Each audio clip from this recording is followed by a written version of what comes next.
పోటీ పరీక్షలకు అవసరమైన ఒక ముఖ్యమైన అంశం గురించి చూస్తే యునెస్కో యొక్క 47వ ప్రపంచ వారసత్వ కమిటీ యొక్క సమావేశం ప్యారిస్లో జరిగింది. ఈ సమావేశంలో 3 ఆఫ్రికన్ సైట్స్ని డేంజర్ లిస్ట్ నుంచి తొలగించడం జరిగింది. వాటి వివరాలు కనుక చూస్తే మడగాస్కర్లోని అట్సినానానా రెయిన్ ఫారెస్ట్, దీన్ని 2007లో యునెస్కో హెరిటేజ్ సైట్లో యాడ్ చేస్తే 2010లో డేంజర్ లిస్ట్లో యాడ్ చేయడం జరిగింది. మరొకటి ఈజిప్ట్లోని అబుమేనా, దీన్ని 1979లో యునెస్కో వరల్డ్ హెరిటేజ్ సైట్లో యాడ్ చేయడం జరిగింది.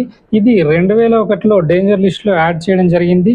మరొకటి లిబియాలోని ఓల్డ్ టౌన్ ఆఫ్ గడామెస్, దీన్ని 1986లో హెరిటేజ్ సైట్గా గుర్తించి 2016లో డేంజర్ లిస్ట్లో యాడ్ చేయడం జరిగింది. వరల్డ్ హెరిటేజ్ కన్వెన్షన్ వచ్చేసి 1972లో జరిగింది. యునెస్కో వరల్డ్ హెరిటేజ్ కమిటీలో ఇండియా సభ్యదేశంగా 2021 నుంచి 25 వరకు కొనసాగుతుంది. ఇదే సమావేశంలో భారత్లో 44వ వరల్డ్ హెరిటేజ్ సైట్ని గుర్తించడం జరిగింది. అదేంటో తెలిస్తే కామెంట్ చేయండి. Thank you.